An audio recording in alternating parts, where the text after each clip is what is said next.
네, 2024년 6월 13일 이정훈입니다. 지금 의협에서 다음 주에 집단 휴진을 하겠다라고 밝히고 있습니다. 의료 대란을 다시 만들겠다는 거죠. 여기에 대해서 정부도 완강한 발표를 하면서 의정 대립이 심화되고 있습니다. 이 문제에 대해서 저의 시각을 밝히겠습니다. 한마디로 말해서 저는 대한민국 대한의사협회를 현대판 길드로 봅니다. 길드. 세양사 시간에 중세 때 있었던 상인조합 길드를 기억하십니까? 의협은 현대판 길드다. 현대판 길드 의협을 무력화해야 대한민국이 발전한다. 저는 이런 시각을 고수하겠습니다. 왜 이런 주장을 하느냐? 얼마 전에 용산에 갔다가 거기 대통령실이 있죠. 그 인근에서 이 의협 쪽 사람인 것 같아요. 자동차를 갖다 놓고 방송을 하더라고요. 가도 방송을 하는데 대한민국 의료계를 삼성전자에 비교하더라고요. 그러면서 여러 가지 얘기를 하는데 굉장히 흥미로운 얘기였어요. 그 얘기를 들으면서 야, 의협이 저렇게 사람을 헷갈리게 하는구나. 네, 그런 생각을 했기 때문에 그때 밝히지 못한 생각을 밝히겠습니다. 자, 다시 한번 정리하면은 의협은 오늘입니다. 6월 13일 몇 개 단체들과 회의를 갖고 다음 주 집단 휴진을 하겠다. 그러나 정부가 전향적인 입장 변화를 한다면 재검토하겠다고 밝혔습니다. 즉 정부 보고 머리를 수구려 무릎 꿇어 요구한 겁니다. 그리고 지금 의협은 자기네가 대한민국 모든 의료계를 대표해야 된다. 단일 창구로 해야 되겠다라는 게 굉장히 강한 의지를 보이고 있습니다. 자신할 수는 없지만은 의협이 전국 의료기관 휴진을 결정했을 때 이 동네마다 있는 개인 의원들이 있죠. 얼마나 휴진을 할까? 저는 그렇게 많이 휴진 안 할 거라고 봅니다. 휴진 안 하는 게 정상이고, 만약에 의협이 휴진을 결정했는데 상당수의 병원들이 병원은 그렇다 치고 개인 의사들이 나는 의사로서 환자에 대한 의무를 다하겠다라고 해서 문을 열게 되면 어떤 사태가 벌어질까요?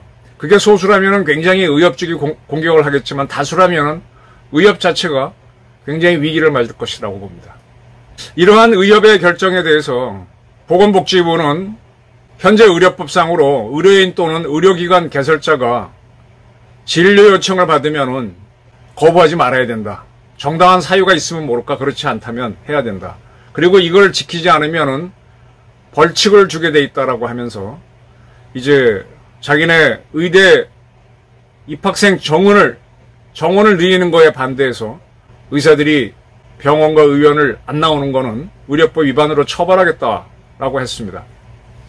현재 서울대학교 의과대학병원 교수 비상대책협의회는 6월 17일부터, 연세대학교 의과대학과 병원은 6월 27일부터 무기한 집단 휴진을 결의했습니다. 과연 17일과 27일 때 서울대병원하고 연대병원에서 의사들이 안 나올지는 두고 봐야 되는데 일단은 결의를 했습니다. 그리고 의협은 6월 18일부터 전국적인 집단 진료 거부를 하고 총궐기대회를 예고하고 있습니다. 그런데 흥미로운 거는 서울대병원하고 연대병원에 있는 의사만 있는 게 아니잖아요.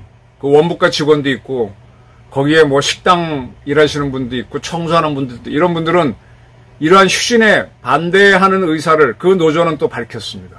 어떻게 병원이 의사들 전유물이냐.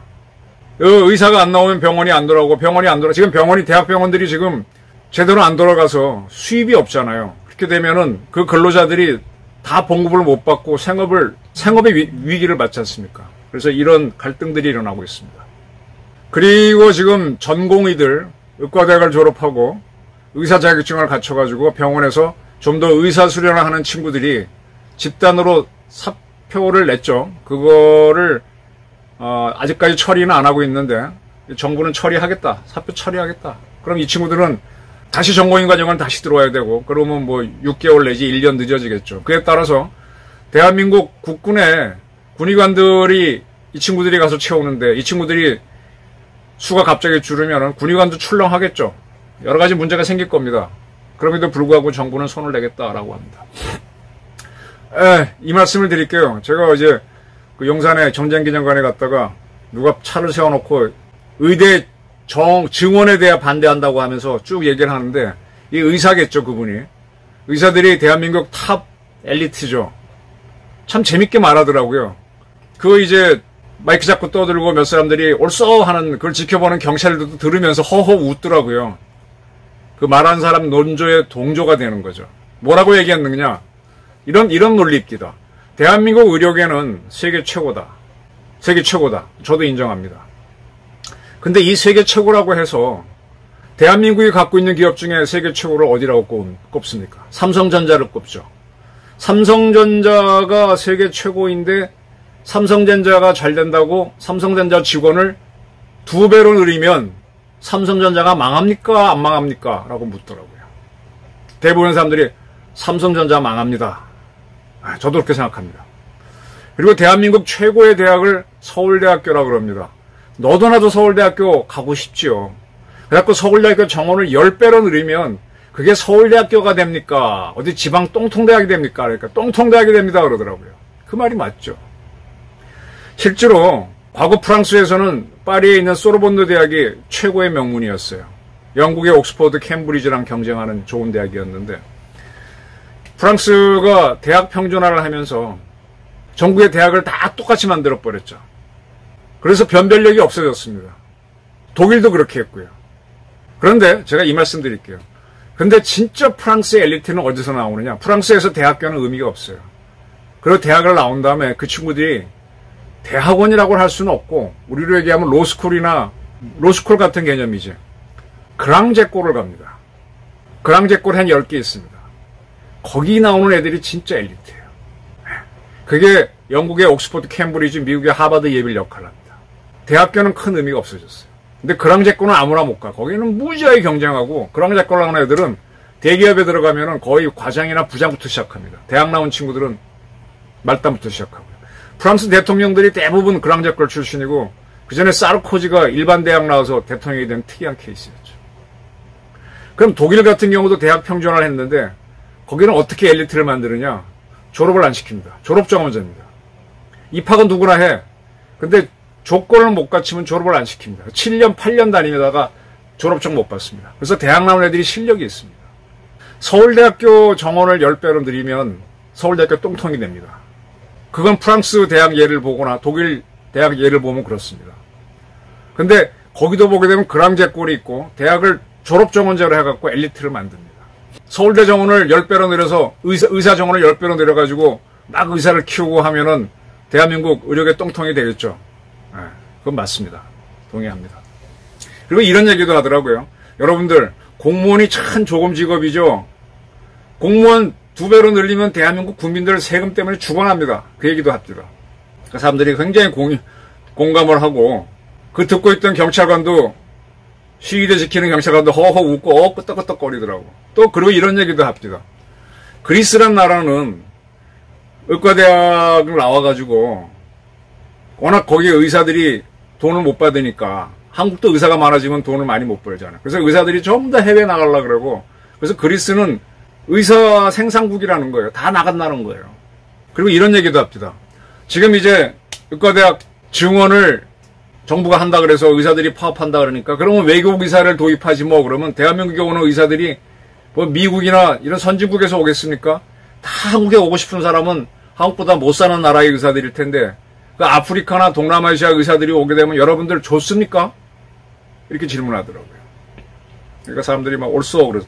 저도 굉장히 혹해서 들었었어요. 근데 제가 그때 조금 시간이 있었으면, 나 질문 좀 합시다. 마이크 좀 주시오. 하고 좀 내 얘기를 하고 썼는데 또 싸울까봐 그냥 말았습니다. 그 이야기를 지금부터 하겠습니다. 저는 대한민국 의협들의 활동을 보면서, 아까 제가 중세판 길드라 그랬습니다. 길드라고 하는 거는 상인 길드가 가장 유명하죠. 중세 때 얘기입니다. 중세 때. 처음에는 자기네끼리 이제 같은 업종이니까 정보도 교환하고 경쟁자이긴 하지만 자기네끼리 이익을 지킬 때가 있지 않어요. 그래서 상인 길드가 만들어지고 또 수공업자 길드가 만들어져요. 이 길드가 어디서 활성화되는가 하면은 로마 제국이 있다가 로마 제국이 동로마, 서로마로 쪼개지죠. 근데 동로마는 계속 천년 왕국, 천년간 유지가 되니까 강력한 권력이 있으니까 이 상인 조직들, 길드가 활성화되지 않습니다. 그런데 서로마 제국은 한 서기 400년경인가 무너지죠. 그러니까 절대 권력이 없으니까 상인 길드, 수공업자 길드들이 막 큽니다. 그래서 그들이 자기 권리를 요구해요. 원래 이 상인들이나 이런 사람들은 영주나 왕 또는 황제한테 종속된 존재였는데 그 세력들이 없어졌으니까 자기들이 나옵니다. 그래서 그 사람들이 모여서 뭐를 만드는가 하면 자기들 제조 갖고 돈을 벌 수 있잖아요. 그래서 영주의 땅을 벗어나서 왕의 땅을 벗어나서 자기네끼리 모여서 사는 게 그게 시티입니다. 영어로 얘기하면. 우리말로 하면 도시입니다. 그래서 도시의 공기는 자유롭게 한다라고 하면서 시티에서 이 상인들이 모여서 자기 제품을 그 전에 만들어서 영주한테 갖다 바친 건데 그걸 팔아서 돈을 벌면서 성장을 하죠. 이렇게 하면서 이제 서유럽이 동유럽과 달리 재주 있는 사람들이 클 수 있는 그 상인 길드, 수공업자 길드, 이 중에 뭐 은행 개념도 나오고 막 다양해지는 거죠. 그러다가 유럽에서 다시 프랑크라든지 뭐 잉글랜드 왕국 다시 또 이제 절대 왕정이 들어서요. 절대 왕정이 들어서죠. 뭐 루이 16세가 짐이 곧 뭐라 그랬지 태양이라 그랬지 않습니까? 이때 이 사람들이 눌립니다. 눌리는데 상인 길드의 기억이 있기 때문에 이 사람들이 자기네 권리를 요구하면서 절대 권력과 싸우는 게 그게 서유럽의 근대화입니다. 즉 왕이 절대적인 권력을 가진 거에 대해서 길드 조직이 싸우는 거예요. 그래서 이 사람들이 야 왕이 우리한테 세금 얻어가게 되면은 난 세금 냈으니까 나도 국가 정치에 참여해야 돼. 우리 대표를 뽑아줘 해서 그 사람들이 의회에 들어가서 쉽게 말하면 하원을 만드는 거죠. 그리고 이제 왕 밑에 있던 영주들도 그 사람들도 이제 왕권에 저항을 하죠. 그래서 그 사람들이 상원을 만들게 되는 거고. 그러면서 이제 이 한 사람이 갖고 있던 권력을 와해시키면서 봉건이 끝나고 근대화가 되면서 그래서 이런 사람들이 확 크면서 유럽이 이제 한 사람의 군주를 위해 존재하던 국가가 이 다수의 국민들의 국가로 가는 거죠. 그 다음에 나중에 저희 같은 평민들이 전쟁을 통해서 병사로 참여하면서 처음에는 이제 그 길드의 성격을 받은 재주 있는 사람들만 의회에 갔는데 그 사람들만 국민이었죠. 나중에는 모든 사람들이 다 국민이 되는 거죠. 그래서 지금 같은 공화정의 나라로 오는 겁니다. 그런 면에서는 길드가 끼친 영향이 굉장히 큽니다. 근데 이 길드가 너무 강해지면요. 자기네 이익 집단이 돼가지고 자기네끼리만 해먹어. 자, 예를 들면은 내가 옛날 기술로 칼을 만들 수 있다 그러면 칼 만드는 길드에 가입한 사람만 칼을 만들고 나머지 못 만들게 하면 전쟁이 나서 칼 수요가 많아지면 그들은 떼부자가 됩니다. 그래서 나중엔 뭐 총리가 될 수도 있겠지. 그럼 새로운 권력자가 되는 거예요. 그래서 길드는 안 된다라는 게 나오기 시작합니다. 근데 이게 싸움이 오래 벌어지는데 그러다가 유럽에서 영국에서 뭐가 벌어지는가 하면 산업혁명이 일어나면서 그때까지는 사람의 힘이나 동물의 힘, 소나 말의 힘 가지고 뭐 에너지를 내갖고 땅을 파거나 했지 않습니까? 근데 석탄으로 물을 끓여서 물에서 나오는 증기 갖고 뭔가를 돌려. 그 돌리는 에너지 가지고 땅을 파고 차를 굴리니까 막 말 10마리 끄는 것보다 더 많이 싣고 간단 말이에요. 그러니까 막 공장도 생기고 하면서 산업혁명이 되니까 그거를 길드가 아닌 제임스 와트라는 사람이 개발해야 하니까 글로 쏠리면서 길드 조직에 와야 되는 겁니다. 전통적인 방식으로 우리는 말 가지고 말에서 나는 힘 가지고 뭐 이용하는 것들이 엔진을 갖고 이용해서 턱 만드니까 그건 길드가 뭐 어떻게 할 수가 없잖아요. 길드가 무너지는 거지. 그럼 산업혁명이 나오면서 이 대자본가가 나오는 거죠. 이 대자본가가 나와가지고 예를 들면 여러분들 가장 좋아하는 음료수를 코카콜라로 갑시다. 코카콜라가 전 세계를 다 먹었어. 그러면 다른 음료수가 새로 개발할 필요가 없잖아요. 그래서 어떻게 해야 돼요? 독점을 못하게 하자. 미국이 아주 독점을 못하게 하지 않습니까? 그 펩시도 나오고 뭐 맥콜도 나오고 판타도 나오고 그러니까 다양해져야 또 이게 경쟁에 대해서 또 새로운 게 나오지 않습니까? 그래서 미국은 독점을 못하도록 길드는 독점 조직이었습니다. 제가 대한민국 의료계를 길드라고 보는 이유는 자, 대한민국 의료계는 사실 보호받았어요. 왜? 대한민국이라고 하는 나라에 외국 의사들이 들어와서 일을 하지 않았어요. 그건 대한민국 언어를 쓰지 않았기 때문에 어려웠을 겁니다. 만약에 케냐의 출신에서 의과대학 나온 사람이라면 자기 제주껏 이민 가가지고 영어 쓰는 나라 많잖아요. 미국, 영국에서 일할 수 있지만 대한민국이 이 한국어를 쓰는 나라는 우리하고 북한밖에 없기 때문에 해외에서 안 들어옵니다. 그래서 상당히 보호받았고 또 너도 나도 가고 싶은 거 하다 보니까 거기 엘리트들이 많이 있어서 많이 컸습니다. 이제 충분히 컸어요. 의사들이 말하듯이 세계 최고의 의료 서비스를 해주는 것도 맞습니다. 그러다 보니까 그들이 길드 조직처럼 많은 부도 누리고 또 어떨 때는 안주하면서 독점을 하고 있죠. 자, 삼성전자 얘기하겠습니다. 삼성전자, 현대자동차, SK, 그 다음에 LG 같은 기업이 대한민국 안에서 상주한 기업이었습니까? 현대자동차가 한국에서 파는 차보다도 세계시장에서 파는 차가 훨씬 많고요. 한국 바깥에서 만드는 현대차가 훨씬 많습니다. 삼성전자도 마찬가지고요. 그래서 외국에서 벌어갖고 우리한테 갖다 주는 겁니다. 그래서 우리가 지금 일본보다 더 잘 사는 나라가 된 거예요.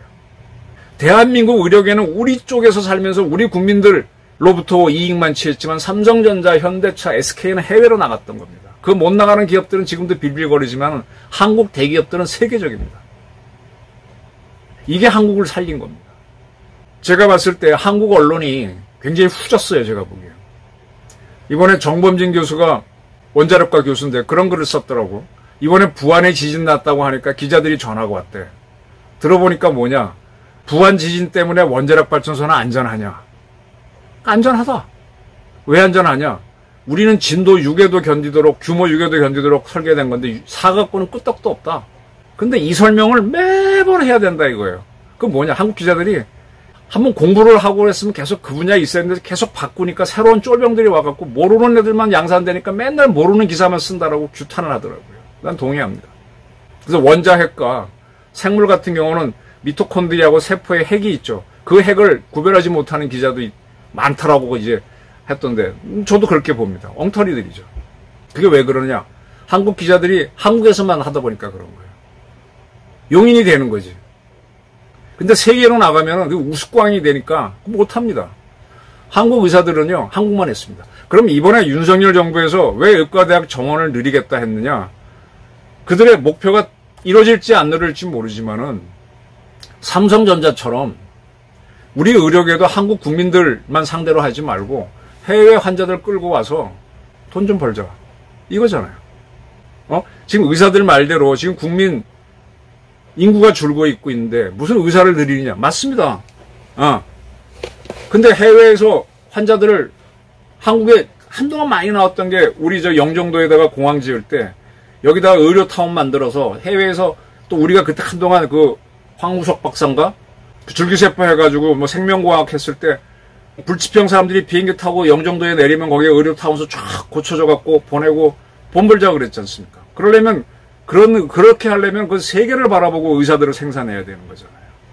그리고 앞으로의 의학은 지금 여러분들도 병원 가보시면은 CT 찍고 MRI 찍습니다. CT하고 MRI 만든 사람들이 공학자입니까? 의학자입니까?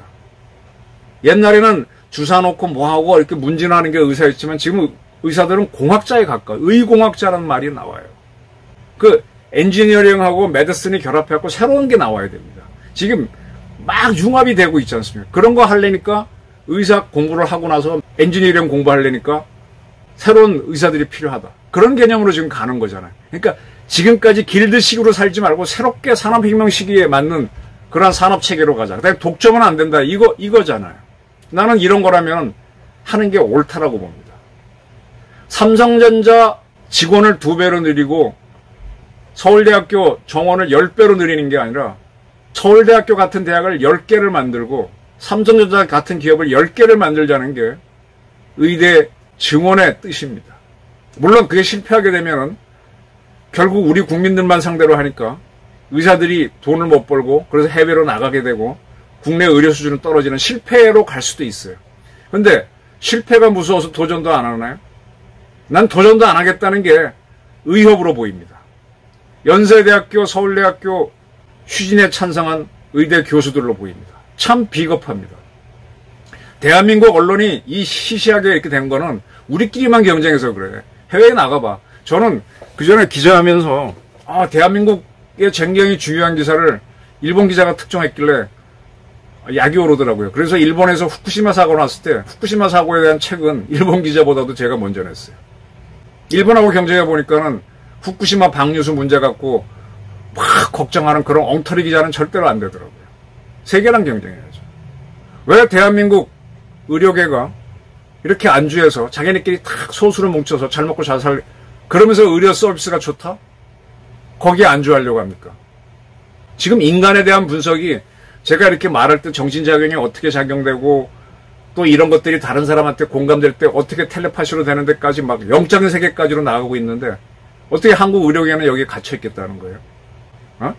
삼성전자의 회사원을 2배로 늘리고 서울대학교 정원을 10배로 늘리지 않은 이러한 그럴듯하지만 대한민국을 퇴조시키는 논리를 갖고 국민들을 우롱하고 그걸 듣고 있는 순경을 끄떡거리게 만들고 있습니다. 똑똑한 사람들이니까 좀 더 좀 우매한 국민들 상대하지 말고 센 놈들하고 붙어야지. 그래서 저는 현대판 길드 의협을 무력화해야 된다. 한국 의료계가 삼성전자라는 희한한 논리 가지고 국민을 속이지 마라. 이렇게 주장하는 바입니다.